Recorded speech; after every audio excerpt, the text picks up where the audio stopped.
welcome to Critical Role. Wait, I'm on the wrong show. So see if everyone's paying attention. Hey, welcome to Lawfully Chaotic, Season 4, Episode 17. With me as always, it's been a day. It's been a day. Yeah. Yeah. With me, as always, is my partner in crime, Jason, the Hello from TTRPG Academy, and becoming a regular fixture, Kristen from Kristen's Epic Adventures. Hello. Yeah, baby. So welcome. Thank you all for joining us or watching after the fact. Hey, Andy, you win tonight. Boom. There you go. Thank you for joining us. Winner, chicken dinner. Winner, chicken dinner. By the way, you owe him a chicken dinner. No, I owe him a fucking painting session. Monday night, Andy. Monday night streaming. Stream? Yes. Whatever you do, don't hold your breath, Andy. Yeah, you might die. Yeah, that'd be painful. Definitely be painful. But we are back. Big news in nerddom this week, which I'm sure will be the topic of conversation. But before we start, announcements. Mine are pretty much the same. Busy. This is all I've been waiting for. You'll be the guy. Sounds like a hot date. All right, sweet date it is. Mm-hmm. All right, well, tune in Monday. It'll be the first ever. I'll figure out a name for it, but it'll be some streaming painting. Awesome. How did I miss this? Did you know that Ivan Van Norman left Darrington Press? Yes. Stop until we get to the. Am I in stupid world all of a sudden? Maybe you've been lifting llamas and raising chickens. Yes, the llama. How's the llama? Very, very thin now that he's been sheared. Chaotic. I love it. Painting chaotic. Chaotic. I'll work on that, but I actually like that. Andy Chaos named painting. Chaotic painting. Chaos, that's awesome. Painting chaotic. I like it. Boom! You just named the show. Thank you. All right, Monday night, Andy and I are going to stream some painting. What time? And, I need to know. Oh, come on! You're going to really? Not right now. You can let me know, but I'll figure it out. I did. If you give him that room, if you say just let me know, he'll never let you know. Oh, I will hound his ass. He knows me. Be like, it's Monday and I'm sitting here in front of my computer and where's your stream? Not just a pretty bag, also got some brains. I have no real announcements, although I did just finish this, which turned out that looked awesome. This is not from a place of like I'm so fucking good, and this is a place from truly like I amazed myself with this one. It turned out really well. The OSL, which I've been working on a lot, got some really awesome airbrush work on here. So I'm. Did you 3D print that too, or did you buy it from somewhere? No, this is Games Workshop, so I had to buy it. Oh, okay. Nice. This is part of a larger set, which I had. I think it was Sisters of Battle, which I did not want the whole set, so I just bought this off eBay for. How much? 60 American. Okay, all right. It is such a cool sculpt. I mean, it's very cool. awesome. And you know what? This was easy. Other than the OSL work. This was easy as shit to paint. Bronze, like weathered bronze, is easy. It's fucking nice. Took me no time. What do you do? Just spray paint it? Spray paint it, everything like the verdigris color, and then you just dry brush the shit out of it. It's like super freaking easy. Normally for minis, I spray paint them with some primer, then I spray paint them black, and then I get that stuff from Michaels or Hobby Lobby or whatever.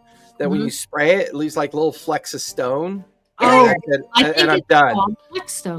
Yeah, and I'm done. It's like done. Yep. Or if I want to paint like a chrome army, I just paint them black, and then I get chrome and go. Okay, you're done. I don't give a fuck. Maybe he should be on the stream too. No, I would be the painting stream. Yeah, with his can of spray paint. No, it would be a picture of the top of my head because I'd fall asleep. This Yeah, little I did pink spend- round I spot did from spend being way out too in the much sun money too on much. it, but I really did want this sculpt. The set, the whole set. Okay, this is killing me, man. We got to talk about this. Yeah. Okay. Enough of this shit. Yeah, Okay. enough of this model shit. That's exactly why I want him to stream the painting, because he can talk about the techniques. Okay, now we're off the painting.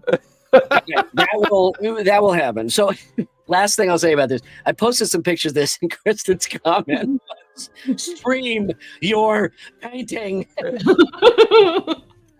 He got scolded. You got to keep posting pictures without I a know. stream. You're I going to know. keep getting scolded. All right, You got to Andy, have your proverbial bottle of booze, your cigar, It's leaning going right to be like there. a fun hangout where you can No, chill. totally. All right, Andy, it's up. You're gonna keep me honest on this, and I don't think I have anything going on Monday night, so we're gonna do this. So anyway, You okay. better check with the announcements. missus or something. Make sure that's not date night or something, because the more shows you add on, she's going to be like, where'd my husband go? Yeah, it's not date night. That's why he has to game in the mornings. On a weekday. No, on a Sunday. Game All right. night, Now, date night is at Let's night. get into it. So, for those of you who haven't heard, Chris Perkins and Jeremy Crawford have left Wizards of the Coast, which we knew. But the new news, is that they went over to Darrington Press, which is fucking huge, bombshell. And yes, Ivan Van Norman, it is, I guess it's now public. I knew about this a few days ago, and I wasn't sure I was able to share it or not. But Ivan Van Norman, who, by the way, is an awesome guy. I've met him. I've talked to him. He's a super, super cool guy. So I'm a little bit, I hope, I don't know the details. I have no clue. I'm hoping that it was good terms. But he left Darrington Press to pursue other things. And it seems like Crawford and Perkins now may be, and again, this is speculation on my part. I have no insight. No, they're over there listed as creative director of game design and director of something or other. Okay, which makes sense because Darrington Press is Critical Role's publishing arm. Okay? Well, we also need to mention what's her name resigned from WotC as well. Lisa Ladzillo or Ladzillo. Who was she? She was one of the last remaining directors, I think, of the 2024 book. And then the dude with glasses, Kendrick. Yeah. Todd, the marketing guy, the marketing director for he left as well. Or he got laid off. He was laid off. Yes. So basically the entire 2024 book team is pretty much gone as far as management's concerned. That whole team is gone. Not fucking surprising to me. Again, I have no insight into this, but it's, and I don't want to say rats leaving a sinking ship because I don't consider them rats, but definitely a sinking ship, I think. I have a very different opinion on that, and it's not going to be popular. So, okay, they are rats sinking a sinking ship. They're horrible leaders. They suck. Wait. They didn't stay. This is a rant. Here comes the rant. Hold on. My fucking mouse is dead. God damn it. Those douchey assholes. Wait, stop talking, because I never get to use the Jason rant cam. I have to find the right one. Obviously, because you don't know how to use it. Rant cam. There we go. That's good. So one thing that is absolutely. Wait, are we talking about Perkins and Crawford? Yeah, absolutely. Yeah, I think he is. Oh, okay, I'm just gonna sit back and drink your drink. This country has been starving for that level of leadership for at least the last decade. And I've said it once before, and I'm going to say it again. Their cowardice in fighting back at the CEO, CFO level of WotC, regardless of the Hasbro dynamic, is a simp train. It's just a bunch of simps. They only care about their money. They only care about being in the world of D&D for their personal pleasure. And those hideous videos that they put out for the 2024 release was so obvious. You could see the hate on their face. You could see that they didn't want to be there. There was absolutely no passion behind those videos. It was like watching three robots that were reconstituted out of a 1989 garage sale and put in front of a camera to talk about very minor and incredibly boring changes to the rules. It was awful. And you get my respect if you lose your job standing up for the people that work for you. If you walk into an office and say, look, Sigil's garbage, don't waste any more money on it. You can't give us that money so we could do better marketing, or we could do better book design, or hire more than just 3 people to work on your 2024 book.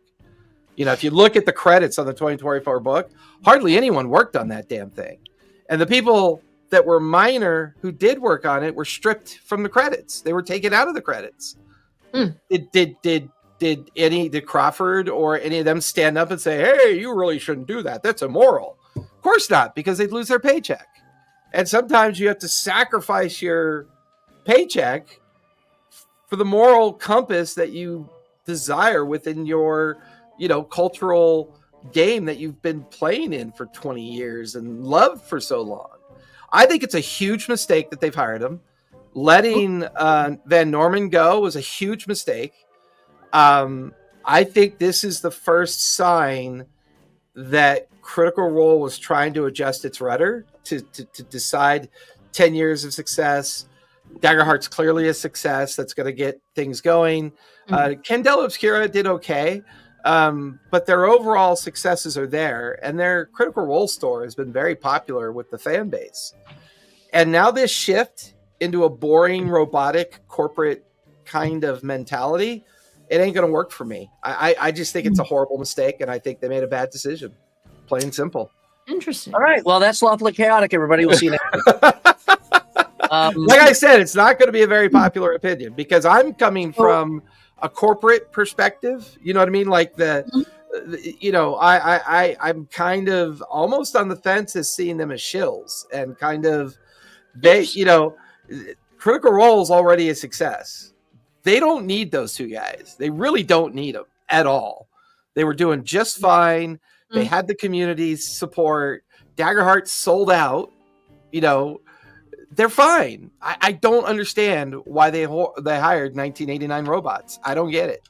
I just don't get it. So here's my take, if I may, Kristen, or unless you want to. I don't have too much of a take. I have something else when you're done with your take. Okay. On the subject. Okay, so Jason definitely gives that a fear token. So it's funny. My fear Wait, tokens, did you open it? I did. So my fear tokens are little white butterflies. That's I like that. Fear token. Yeah, that's fear. Because it looks very docile, like it's not going to hurt you, and the moment you look at it and let it land on you, it kills you. That's how you invoke fear. I don't know what the fuck kind of butterflies you have in Southern California, but right? You probably should call someone. No, so I did. So Krista, you and I were talking about this earlier. We were talking about your branding stuff, and I was asking you about the digital version of Daggerheart and yada yada yada. Neither here nor there. But in looking for some kind of QR code in the book, I did open it. And I'm like, oh, I forgot it came with dice and little, I totally forgot about this shit. And I'm like, wow, this set of dice, I mean, it's resin dice, but these are really fucking nice. Did you see the hope and the fear ones don't have a normal side to the die? They're like diamond shaped. Different, like. Do you see how easily Brian is like a cat? Brian is like a cat and a laser pointer. It's so fucking easy. Jason, you don't pull out that laser pointer and just. You have no idea what you're. Yeah, see, absolutely. So I opened up the dice and the little plastic crystal tokens. I put everything else back away, but okay. So here's my take. I'm not gonna lie. When I first read that. My immediate reaction was pretty much the same as you. Now, let me backtrack a bit, because we all know that I like to, pontificate and ramble. So, I agree with everything that you said to a degree. I really do. I don't think you're off base at all. I will say, being in a creative field as a creative, shoeboxed into a business model, it's a really fucking difficult thing. The advertising industry sucks. All right. No joke, or, no secret. It sucks. For a lot of reasons. And that's a whole nother show and a whole nother set of discussions. And I'm not going to get into it. I will say that it's easier said than done. And when you're in a situation like they are, and I'm going to give them the benefit of the doubt and assume that, they are as passionate as we all are about the game. I think it's hard to just, I get what you're saying about fighting for it. But if like, okay, I'm going to go in there, I'm going to yell at somebody, and then I'm going to be out of a fucking job. And then I'm not going to be able to try to, administer first aid to what's going on here on this product that I love. So I get it in a way. It's easier said than done. I do this all the time with friends or, my spouse or whatever. It's like, oh, just go in and say, I'm not going to stand for this. And easier said than done. I will say, however, though, and I think those videos that they put out were fucking atrocious. Absolutely atrocious. I will say, though, that my initial reaction was pretty much the same. Like, and this is before that I knew that that Ivan left Darrington, which is kind of upsetting to me because, again, I know him. Didn't you have a contact that used to work a Critical Role that left as well, that you're now doing? Yes, that was a totally different situation, and that was a very yes. Is it? Like, I'm telling you, yes. Oh, okay, boy. but is what the person saying what they're expected to say when maybe the feelings of why they left are what they're not saying? Not in this case. I can tell you with 100% certainty. Not in this I don't believe you. I just it's too coincidental. It's too coincidental.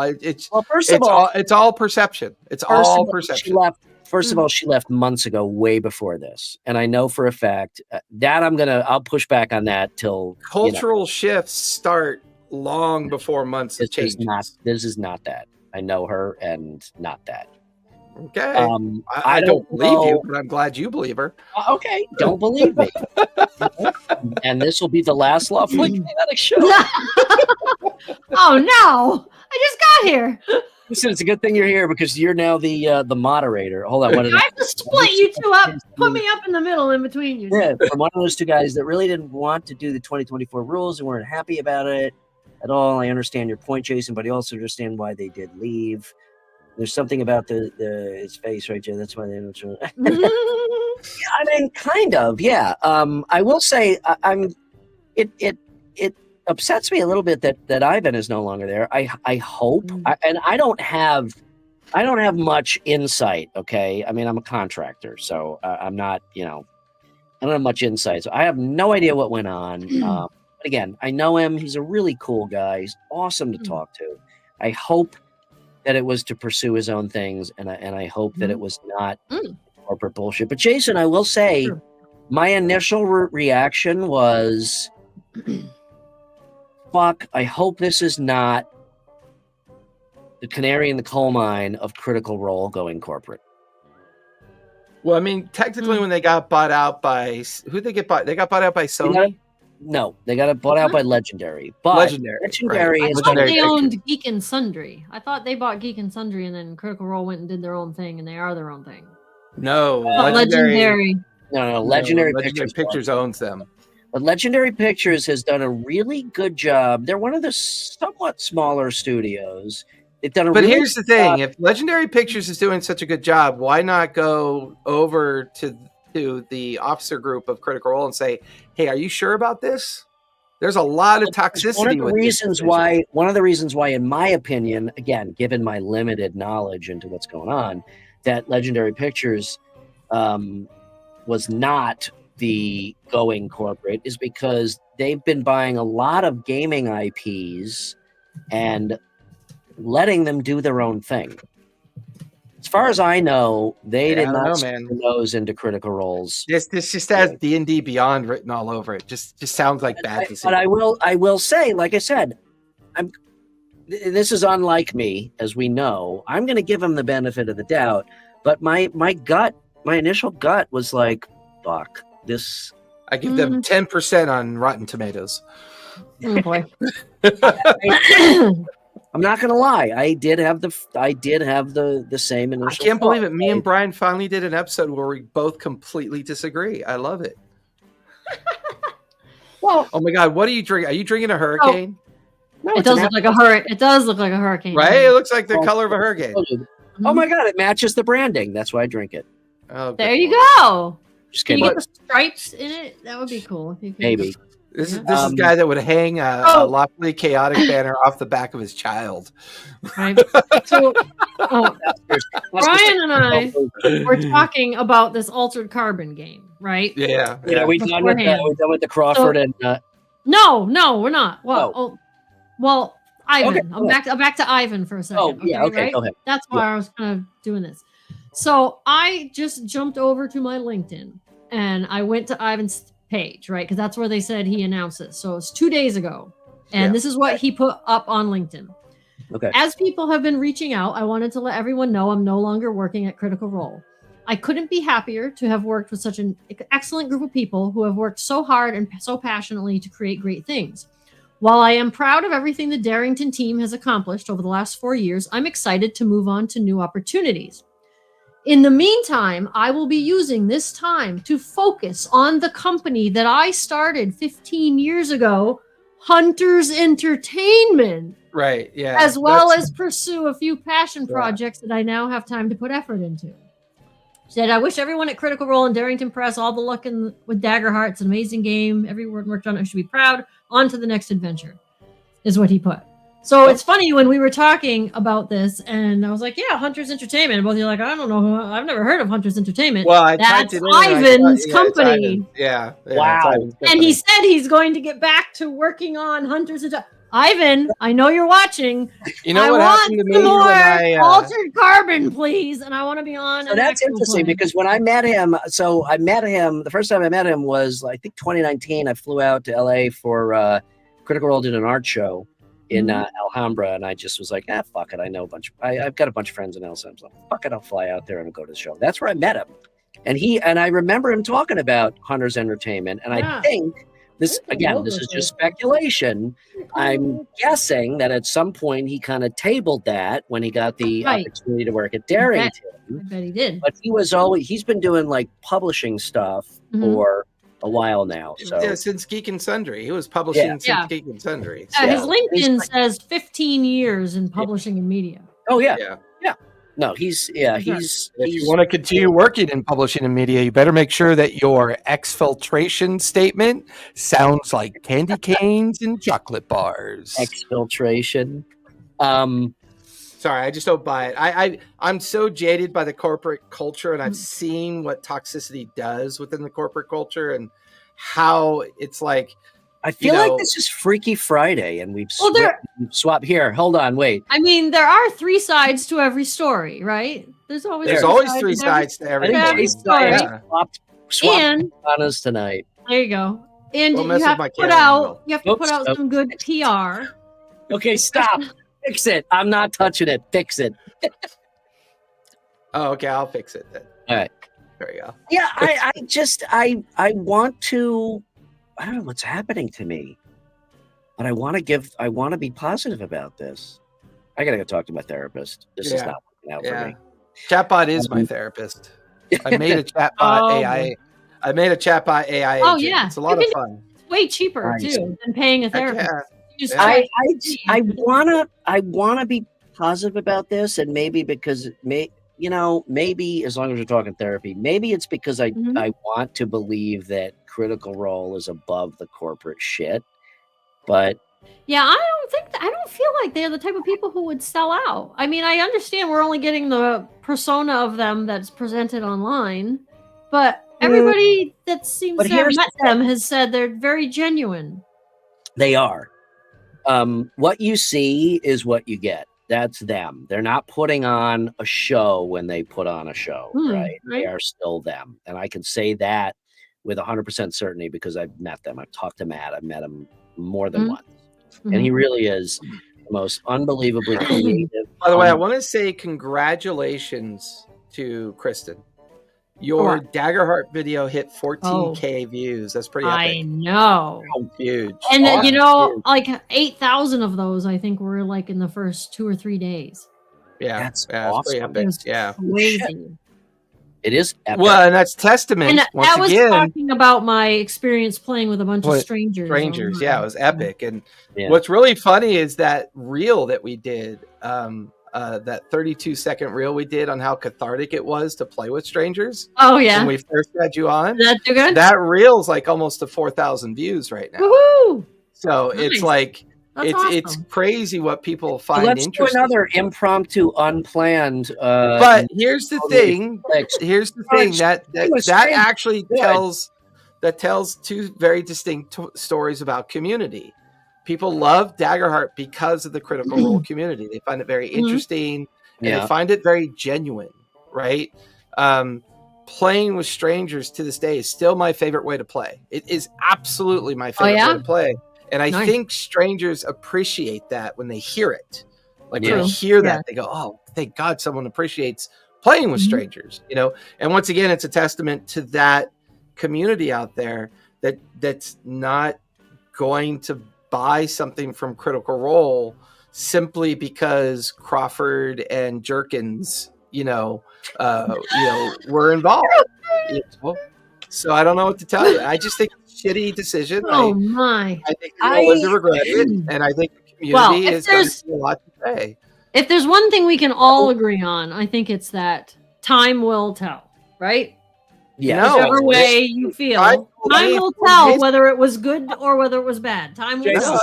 Time told me 3 days ago it was a shitty decision. I told him I don't need any time. He sees the future now. He sees. Yes. Well, yeah, and it's still a shitty decision. So okay, so here's the thing. I think I'm trying to be optimistic. I would say you're always optimistic, though, Bri. You really are. Except, you not know me? Holy fuck, Jason! I'm always still think you still think you're going to get your pixel dice. That's optimism. That's optimism, man. That's pure optimism. He's a glass half full kind of guy. Absolutely, he is. And that's probably because I've rubbed off on him. To be fair. Maybe. I'm normally 99% optimistic about the gaming industry and about. That's what I mean. We've swapped positions on this move. It's simply, and I'll be honest. Part of the problem is I just don't like them. I don't like them. I have this problem when they open their mouth. I just, in that South Park episode where Stan comes of age. And people talk, and all he hears is the sound of shit coming out of people's mouths. Yeah, remember that one? Yeah. When those two guys talk, that's all I hear. It's just this spray of shit coming out of their mouths. I'll give you this. All right. What about the whole Jason? How do you feel about the laying off of Todd Kenrick? For the quality of those videos, he absolutely should have been laid off. Those videos were terrible. Oh. It's the Twilight. See, it's the Twilight Zone. I'm telling you, we got to. Okay, we're gonna do this because we have swapped personas. No, because my camera's right there. If you do that, it's gonna fuck up my OCD. Damn it! Fine. I'll have to get up, move the boom arm over here, and then do a pivot. Well, I would say then they did a very good job of pulling the wool over my eyes because I always thought all three of these guys were nice, decent guys. Well, they could be. Okay, we're talking about two separate things. We're talking about two separate things. Yeah. So I did read a couple posts where, people have come out and said that, hey, I used to work at WotC and we've worked with Perkins and Crawford, and they really are great guys and they're awesome to work with and blah, blah, blah.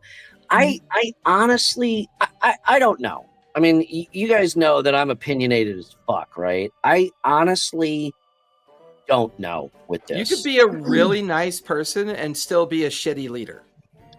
Absolutely. True. Yes, absolutely. Well, I think they're probably nice people, but I live in the world of leadership because that's what I did for 35 years. Is I led teams, I fought for teams, I stood up development teams when the budgets were going to be taken away. I went into those budget offices in the PMOs and I said, if you take that money away, this entire project's going to fall flat, and let me show you why. right? So I would spend countless hours leading and being a leader and realizing that if I lose $1 million budget on a project, I'm laying off 12 people. I'm laying off 12 people if I lose that mill, right? True. A real leader marches into that office and says, okay, we got to talk about this. And if you do this, this is why it's bad. There's not enough good. You're going to get more bad. So now, I don't have insights into whether or not they did that. For all I know, they could have done that. And because they're afraid to publicly display that they did that for some reason, I don't know. But when you put out, God, this sucks, but this is going to be painful. When you put out a new book, a new rule system, and a new 3-part system that is now like competing with itself. Like 2024 is competing with 5th edition. yes. Right. Yeah. Right. And I'm like, so who in their right mind thought that was a good idea? I think it's fair, and I think it's fair. Wait, I want to hear from Kristen because we've been talking too much. Oh, the only thing I was going to say was, do you think what happened was Darrington Press said, hey, we're bringing these 2 guys in, and Ivan said, well, then I'm out? Do you think that's what happened? I really think that's probably what happened because he's seeing a change in direction. Now, he may not have felt bad about it. It could have been a decision that other groups within the groups made. But it's a lot more interesting to go work on your own shit when you realize that there's going to be a directional change. Sure. Yeah, right? He might have been like, "This is a perfect opportunity for me to work He's my like, stuff. "Oh, okay, you're bringing in the 80s. Yeah. You're bringing in the X-Gen or 1989 robot. I'm going to go work on the now." You know. Right. Well, I'm very excited to see what comes out of Hunter's Entertainment. I'm actually Hunter's Entertainment. Great. I want to see what you got.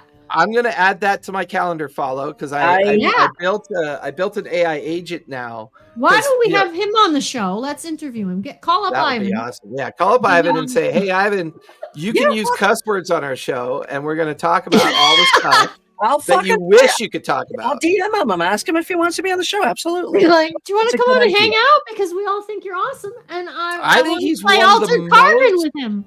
I think he is one of the most amazing working creatives, like deep into the creative space. Yeah. I don't know him personally, but I'm willing to take Brian's word because Brian is a very good judge of character. And he's awesome. I'm sure he's right about his other contact friend at Critical Role. But I think, I really think the culture shift for Critical Role actually started with COVID.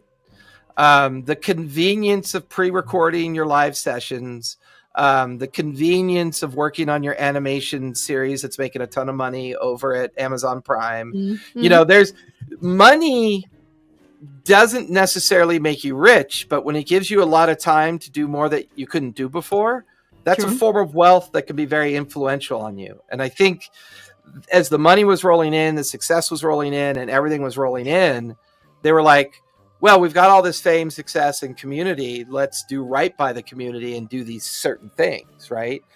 Now I feel like they're like bringing these 2 jokers on. I'm like, you kind of just spat in the face of your community by bringing these 2 on, because the community has been railing against these 2 now since the OGL. That is true. Hey, now wait a second. Now I am gonna defend them for a little bit. You know why? Because his finger is out. My finger's out. That looks like the parental finger. That is such a Yiddish thing right there. Now listen. Go to your room. Okay, here's actually my line, and I haven't used it a lot, but my line is, okay, here's the thing. You know, here's the thing. What was it that you just said about them? Which part? I said like 25 things. The last thing that you said. Oh, that how it's almost like the anti-Critical Role, because they were working for the system that the 2 of them, it can be argued that the 2 of them have been of recently the face of D&D. Okay, they're the ones doing those shitty videos, and Kendrick, whatever. Of course people are going to fucking rail on them because nobody knows who the fuck is really at the helm of WotC or Hasbro, okay? And the people the people that don't have any critical fucking thinking skills, which is a lot of them, are obviously going to say, well, yeah, those three guys are fucking total douchebags because D&D is doing all this crappy shit, because they don't know who else to rail on, because they're the ones that are front and center. So I'm actually going to defend them a little bit and say that they have been in a really shitty, fucking toxic situation. Now, I'm not arguing with you about... I want you to argue with me. Argue with me. No, it's important how you react to that toxicity. Yes. Yeah, you know what would have been. I would reach what would have been amazing. And say, you know what? Fuck you. I've had enough of this shit. Okay. You know what would have been amazing is at the very beginning of the OGL crisis, the entire 2024 management director team quit. That would have been amazing. Is that at that moment in time? See, there's these moments in time. I know that the community will remember forever. And the reason why the community doesn't like these two is because they didn't take that one moment in time and say to themselves, you know what? This really isn't worth it. This isn't worth it. We think it is, but it's not. I'm going to flip-flop back, and I'm going to agree with you, which is why, even though you can't agree with me if you're defending them. If you're defending them, you can't agree with me. I'm defending them, but at the same time, I'm serious. I'm defending them, but at the same time, I'm not defending them at all. I am very scared about the fact that they've been brought into Critical Role. I'm gonna. Anyone else singing "One Moment in Time"? One moment in time. So I'm not saying that you're wrong. I just don't have. I could very well be wrong. I mean, I don't mind admitting that. I could be very wrong.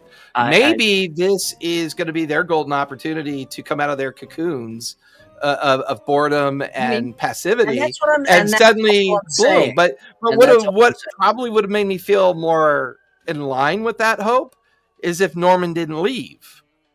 I agree with that. But the most creative brain they have over there just left.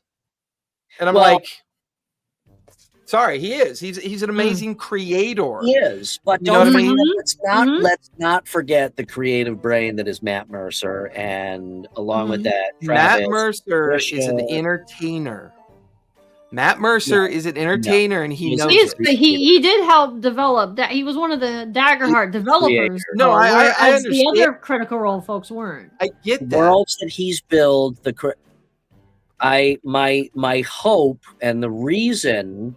And again, call me naive, whatever. And you're naive. Let me finish my sentence. You told me to. You said I could. Like Person said, he meant when he was finished. Oh, sorry. I think time will tell. Okay, and yet I admit when I'm wrong. You guys know that, and if I'm wrong, I'll fucking admit it down the line. But I think maybe what I'm trying to just give this whole situation the benefit of the doubt, and I'm hoping that Matt and Travis and Marisha and everybody involved is going to continue to keep creative control to such a degree that they won't go down the road that fucking WotC did with the whole Hasbro thing. You're naive. So we'll see. Probably. I mean, I've been accused of all I could see when Candela Obscura finally got its first adventure book, which is I can't wait to read it because I love that game. I love it. I wish I could play it more often. I got to play it for 6 months and it was so much fun. But they're releasing their first adventure book, and I'm like, okay, that's cool. That's a good idea. And then I look at them hiring these two, and I go, you guys just hired 2 books. You could have made 2 books with that hire. You know what I mean? It's like, I guess because all their announcement was them joining the team with their titles, right? That's all the announcement was. There's not that. What are their new titles? No, yeah. Hold on. So there was I don't know what their new titles are. What are their new titles? Just they're both directors. They're both coming over as directors. One of gaming, one of content. Okay. So, they're. I guess that's actually a good point, Brian. Maybe that's why it was so painful for me. Like when I read the full media release, it felt very much like an announcement you'd make when you got bought by Hasbro, or if you got bought by, you know what I mean? It felt like, it just felt like that media approved. And I think that's why also my initial gut reaction was, holy fuck, why did they do that? You know, normally I'm used to Critical Role doing a really cool, flamboyant party release when something new happens. Like they'll do this really cool 2-minute, 3-minute video, go, hey guys, we got this great new information for you. And then Sam Riegel comes in. It's not that new if you're reading LinkedIn. And then, you know, he pops out, you know, so like, I'm really used to them having that really fun kind of like entertaining. And because they didn't do it that way, tells me they know they're expecting backlash. They know they're going to expect backlash because they didn't even use their usual community forum for the announcement like they do for everything else. If you go over to Beacon, if you're on their channels, if you're watching when that's actually a very interesting point. New cool shit. Like Mercer's help videos for Daggerheart. That guy that got laid off over at WotC should fucking watch those videos. It's a 6-minute video on how to do a chunk of stuff with a very entertaining flamboyance. Right. Yeah. I'm a Gen Xer, and people are probably looking at me and go, shit, man, you like that stuff? You know, I'm like, yeah, I do, because it matches my attention span. It goes right to the focal point. Matt makes it fun to watch. He doesn't make it painful to watch. And there's all these really cool things. Yeah. If you're going to sit down for 45 minutes and watch Robot A and Robot B and Robot C really? Talk about, you know, I really enjoyed working on the Bugbear. You see, people forget that the Bugbear is not part bug and part bear. So in the 2024, we were able to remind everybody that it's a fey creature. And we gave it really cool fey creature ability, and they keep forgetting. I will say, those, as much as I watched some of those interviews and I liked the information I got from them, it was kind of like watching an episode of 60 Minutes. I have a horrible admittance to those. No, those were horrible. No. This is what you do when you do the 12-step program. So I have a horrible thing I need to admit to the two of you. Okay. I dropped the YouTube links into my chatbot agent, and I had it translate it for me into, transcript. I had it translated into a transcript for me. And then I turned the transcript into a PDF, and I said, okay, chatbot, of everything in this file, what would be interesting for me to read about this video? Oh, yeah. Give me a summary. You can do that. Yeah. And the chatbot, I just want to point out, hold on. I just want to point out, you are accusing these two guys of being robots, and you're using a fucking robot to... Yeah, I am. And you know what I'm not allowing the robot to do? Is sit in front of a camera and talk 45 minutes for complete bullshit. I am absolutely using a robot for its absolute perfect purpose. Okay. Hey, I those videos are so fucking cringe. I've said it before, and I continue to say it. Those videos were fucking horrible. They were bad. They were just bad. But again, they're my generation. You know, they grew up in the D&D generation that I grew up in. You put a creative in a shitty, toxic fucking situation like that, and you just... I will tell you this from experience. No, I will tell you this from experience. If it is something that you are passionate enough about, you have this misguided mindset that you can fix it. Okay? No, you know what? And you're gonna trust me. I've been there multiple times. Oh, me too. I get it. You try, and you're like, I'm gonna fix this. I'm gonna put up with this shit. Blah blah blah. And for so long until finally, you either get fired because you're a no person and you're a pain in the ass, or you walk out because you're fed up. Right here. Okay. But I'm telling you, it's easy. I got fired. It's easy to. I've been fired of almost every job that I've had in my career because I keep my mouth shut. Okay. Well, now the cat's out of the bag. Yeah, there you go. That sounds like a very D&D leadership tell right there. But I'm telling you, as a creative, it's easier said than done when you're looking at it from the outside, because you want to try to fix it. And even though it is just a metric ton of shit piled on your head over and over and over again, you still have this cockamamie fucking idea that if I stick around, maybe I'll be able to change it. So I'm stepping way out of character. I have I'm actually going to defend the two of them a little bit, and just say that I hope that I'm right. If I'm wrong, I'll be the first to fucking admit it. I really hope that this is a truly creative decision on Critical Role's part to bring them in for the creative input and not the beginning of some bullshit corpo fucking crap that's going to be WotC 2.0. And I will clarify a couple things. First of all, I don't actually think they're shifting into corpo bullshit. Like, I don't actually have that feeling. I just feel like they just wasted their money. I don't think these two have anything to offer. The 2024 book kind of proves the peak. Well, now wait up. You keep bringing up 2024. What are your feelings on 5e?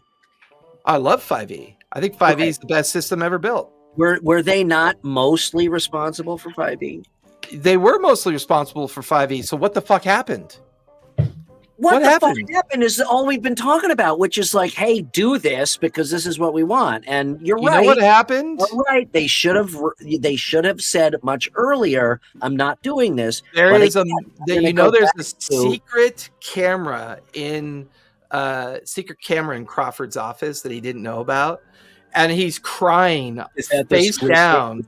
He's crying face down on his desk, right? He's crying. Chris, face now, down aren't you glad you became a part of this, Michigan?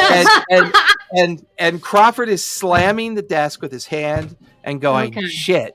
And he's blubbering. He's going, God damn it. Matt Colville was right. Maybe Matt Colville was fucking right. That's what it all. That was the crossroads point of it all. Matt Colville and his huge team left because they saw the writing on the wall with Hasbro.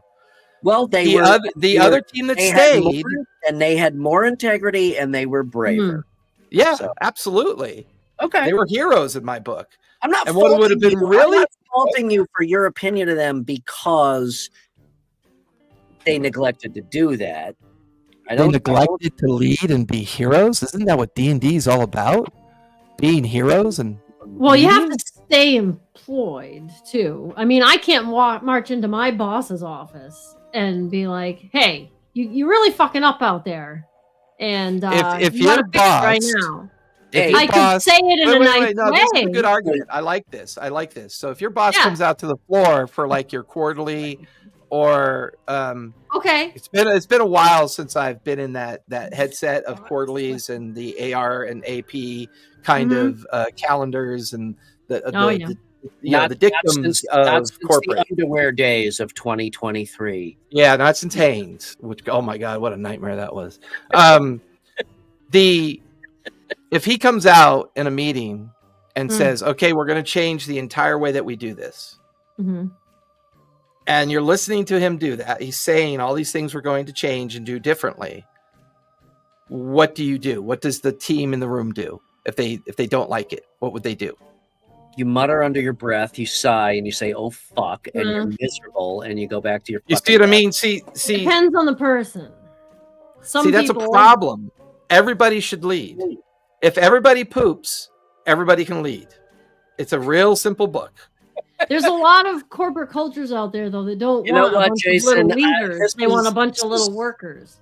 You stand up and you go, "Excuse me, Mr. Director, but I just read a book with my son last night called Everybody Poops. I then wrote another book called Everybody Leads."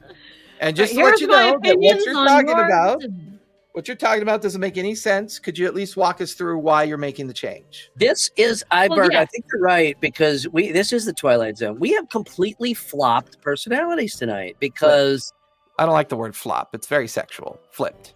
Okay. Where is this going? I don't know where the fuck this is going. Hey, where is it? This is lawfully chaotic. This has to go. It's getting chaotic, folks. People. And I lost my train of thought again. Oh no! What?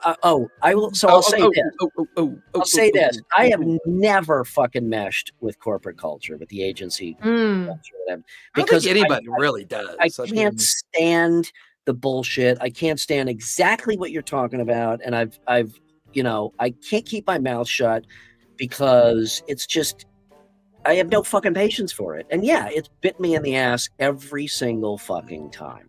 Okay. When I knew I was done with it.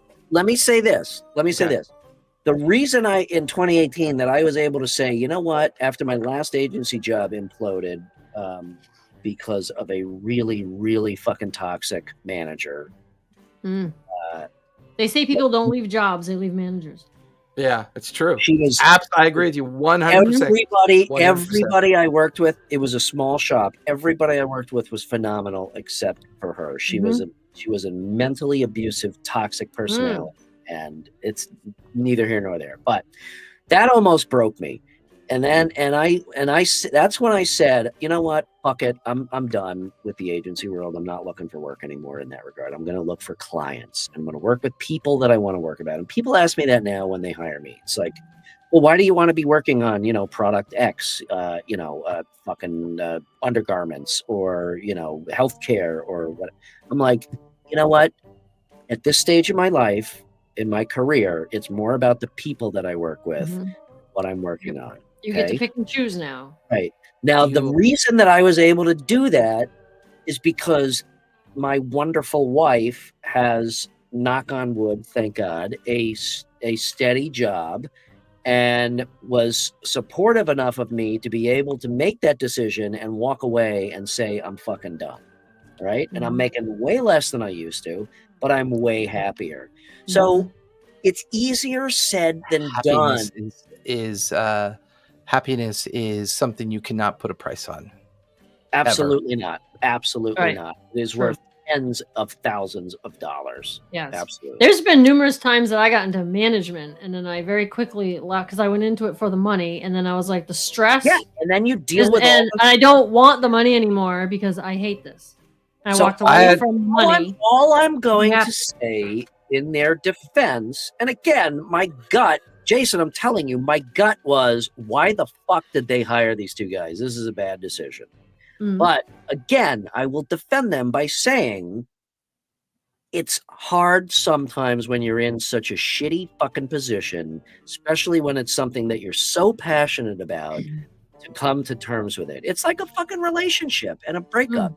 How long do people stay in toxic fucking relationships before they finally realize, you know what, enough, I'm out? What's that saying? When you only change when the pain of staying the same becomes greater, or what I mean? Yeah, that thing. I don't. I'm kind of. I've said all I need to say. I've actually never ever bought. I've never ever bought a magic card before. I've never bought a magic card in my life. That is absolutely hysterical. I love it when Andy does that. He's such a good deflector. Change the subject. Okay. Yeah. All right. I was about to say a booster card set. You're certainly done saying all you're going to say because it's almost done. No, I will wrap it up with this part of my final. And you're right. It's my opinion. It absolutely is my opinion. My opinions are formed through many years of dealing with bad leadership and bad leaders. That is very obvious to me that the point that Colville and his team left, they saw the OGL thing on the wall. They knew it was coming. They knew the Hasbro thing was coming.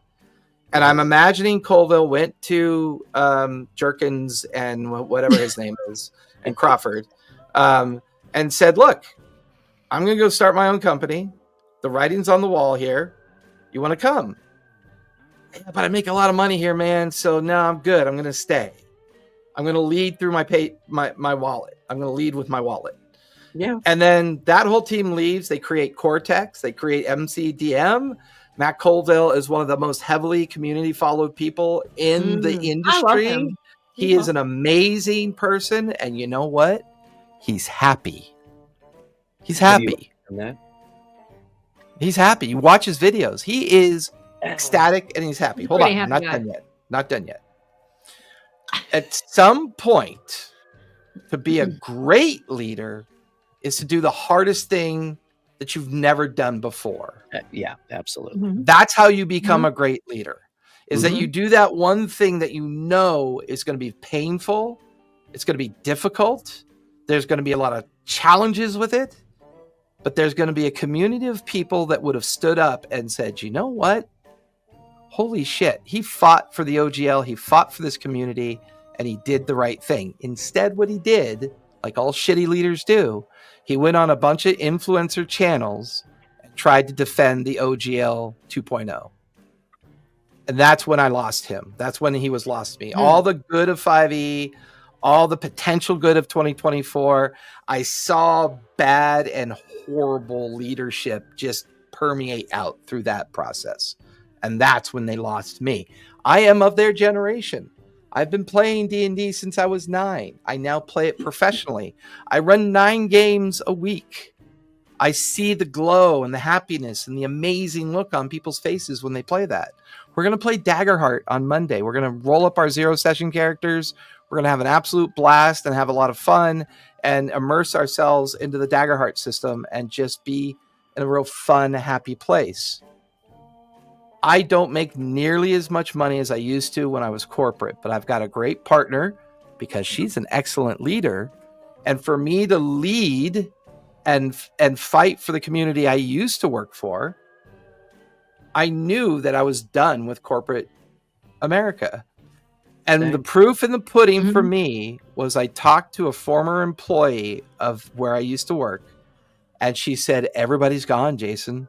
They're all gone. Everybody that used to work with us are just gone, wiped out by layoffs, just gone. I'm like, yeah, it's either a paycheck or your happiness. Well, you got to figure it out. I'll say this. Shit. You know what? I purposely did that to get us to the 58-minute mark. And you see what he does? You see how he does this? You see who are you saying? Are you saying this to me? Like, see what he does? See the little laser pointer on the wall? See it right there by the candles? The laser pointer? No, I will say, Jason, that, they say trust your gut, right? Oh, God, my gut hurts all the time. I don't think that's a good idea. Oh, boy. You meant your intuition. Your intuition. I said, my initial gut reaction, when you like flip a coin, they say if you can't make a decision, flip a coin. And if you don't like the outcome, then you know that it was the other choice type of thing. All right, Kristen, you get the final word. Well, wait a second. Wait. Okay, as long as go ahead. I got one more thing. You get the final word. Okay. I'm gonna say this, Jason, while you fall asleep. My gut tells me that you are not wrong. And I think I'm just trying to. I don't want to admit that Critical Role could make a decision like that. Is why I think I am. Yeah, I'm a little heartbroken by it too. By it. I think that's probably why I'm trying to remain optimistic. But truth be told, and not a lot of people tell the truth these days. But truth be told, I really can't disagree with anything that you're saying. And if I really delve deep, I probably feel the same way. So time will tell. Okay, now I'm done. Kristen, okay. you want to hear from... This is just the last thing I have, and I'm not going to go on about what's his name. I'm going back to here. Yes, I'm going back to Hunter's Entertainment for a moment because I love Ivan. See, you had to bring up Pixels now.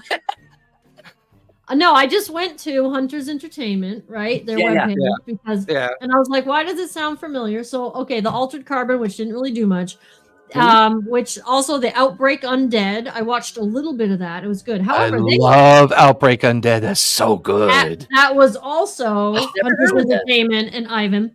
It also Kids on Bikes and Alice is Missing is also Hunter's Entertainment. Those I knew about. Yeah. Yes. So I'm like, I like those. That's awesome. Have you read any of that Altered Carbon book? I mean, is it a cool... Not much. I did back when I first got it. So if you're talking about when they actually aired their actual play, was like, I got to get that book. And I got it and I read some of it back then. Right now, I don't remember much of what was in it. But Jason, you asked me what system and I looked it up and it said It's a new game system called the Yeah. Hazard system, designed Hazard. specifically Okay, for this cool. RPG. Draws inspiration from systems like Outbreak Undead, but is uniquely tailored to the Altered Carbon setting. Outbreak Undead first edition, and when they did their Geek and Sundry for Outbreak Undead, oh my god, I was riveted. I have to watch that. I haven't watched the whole thing. It's so good. The only other show that was more riveting or as riveting was Critical Role. It is just that good. I need to go back. If you haven't seen it, go over to Geek and Sundry's archives. Yes. In their archives, there's a series they did. Yep. They used the Outbreak Undead system, but they called it something else. I think they called it We Are Alive. I think something like that. Yeah, it was called We Are Alive. Is the Hazard character development and it's something they developed. Yes. Yeah. It's something they developed. Also, I don't know if you've watched it. I think it's on Old Geek and Sundry. Is you know how the game Dread uses the Jenga tower, and Ivan did some shows with Dread. Yeah. There's one that he did that was really produced so well that had Liam O'Brien and Erika Ishii, and they were like in a hotel. They were the people that like lived in a hotel temporarily. I don't know if you've seen that one, but it was so good. It was good. I don't remember. I can't find it. I'm trying to find it so I can tell you what it was. So you can watch it. All right, Ivan ran it, and obviously with that one, when you make a decision, you have to go pull a thing out of the Jenga tower. But their acting was great, and if the tower falls, your character dies. Yeah. But it was all sorts of creepy ass weird shit that was going on in this hotel it was driving them all crazy, and that like reality's getting all distorted. It sounds what was that Ivan movie ran recently? It was like you check into this hotel. It was like room 13 or something like that. Check into this hotel. 13 rooms, the one with Steve Martin. Maybe. Are you talking about the one with Steve Martin? Martin. Really? Steve Martin. That doesn't sound like a horror to me. Yeah, I know. Right? Doesn't he do comedies? Not that one. No. Okay. No, this, or maybe it was like room 1401 or so. I don't remember, but it was like. Oh, I know which one you're talking about. Was John Cusack in it? Yeah, the one with John Cusack. Yeah, it's the name of a room. It's like the number of the room. I just don't remember what it was. Yeah. Okay. Yeah. Oh my God. I'm very excited for what's coming from Ivan. Is how that's my final. We need to do one of our shows about the horror genre of TTRPG. Yes, because very underrated. I am going to a session thing at Gen Con about running like horror stuff, about like running action and horror and RPGs, and one about running a kick-ass YouTube channel. That this guy who I forget the guy's name who's doing it, but he has like 100,000 subscribers, and the panel's also going to be with Seth Sarofsky. I'm probably not saying his name right, but you know who Seth is. Yeah, we talked about him last time. Yeah, we did. Yeah, I am going to be at Gen Con. I'm super excited. I'll be going to Strategicon this year in LA. Ooh, same there to work. Origins, I think, is going on right now. Yeah, right? Origins is on right now. Yeah, this weekend. Right. Evidently, I will be running a table of Daggerheart. Yes. Nice. So that's awesome. Awesome. We'll see. Right, wait, when was Gen Con? You already said you can't go. It's the first weekend in August. I'm legitimately going to be out of town that week. In Indianapolis? No. Be out of town in Indianapolis, Brian. What's the date? What was the date? It's the first weekend in August. It's like July 30th through like August 30th. Yeah, it's like the hottest time of the year. I'm going to be driving to Delaware. It's still colder than Florida, damn it. I'm going to be driving to Delaware, so no, I will miss. Oh, I totally didn't even have time to tell you about the other games that I'm playing, because I not this Friday, not tomorrow, but next Friday, I am playing my first game ever of Fabula Ultima. I don't know that one. Me neither. And it is I was told that it is a TTJ RPG. Like, what the fuck is a TTJ RPG? It's a tabletop Japanese role-playing game. Oh, and it's based off of like the Final Fantasy type characters. Okay, that makes sense. But it is also, everybody says it's also it's all co-world building, like Daggerheart is. Like, you make up everything together. But we're doing like a session and pre-gen characters and stuff. But But I'm playing that next Friday with some folks off of TikTok, and I am super excited to try it out. They said it's awesome. Some of them are like, I love it. It's such a great game. That is going to be interesting for the Monday Zero session. Is I don't think the 3 players have fully realized how much their creativity is going to allow me to make the campaign. You know what I mean? Like, because the characters they build, the backgrounds they do, the everything that they do, that's going to give me my starting framework. That I'm going to use certain things that are kind of built, but how they decide their characters come into existence and where their characters are in the world will determine the campaign. Jason, what? Jason, I thought you were going to invite me to your Daggerheart game on Monday. Well, you'd have to fly in every Monday because it's live in studio, buddy. Sounds like it's in person. You know what? Joke's on you. I can't do it because I'm painting with Andy on Monday. Oh, that's right. He is. And I'm going to be there to make sure he does. All right. We're 7 minutes over. Brian, I know. Brian, where can we find you? You can find me at RPG and Co on the Instagrams. Check out the website at playrpgandco.com. Shoot me a DM. I always love chatting. You know, I just fucking ramble, so be prepared for it. But no. I have recorded proof. A little bit. Jason, where can we find you? Find me over at ttrpgacademy.life, my website, or you can head on over to Linktree, TTRPG Academy Linktree, and find me where I'm in on my socials. And I apologize, I'm not a social person when it comes to social platforms. He's a recluse. He buries himself in his basement with his llamas. As soon as I figure out how to hire my free robot to do all the cool work for me, maybe I'll post something. Yeah. Where can we find you, Kristen? You can find me at Kristen's Epic Adventures on both YouTube and TikTok. Oh, I know. That's Instagram and Blue Sky up there, but you should really go to TikTok or YouTube. All right, well, that will be fixed for next time. No worries. All right. Hey, Bri, tell a story. Play a game, Jason. And by all means, don't forget. Be kind. Yes! Good night, everybody. Good night. Thanks for watching.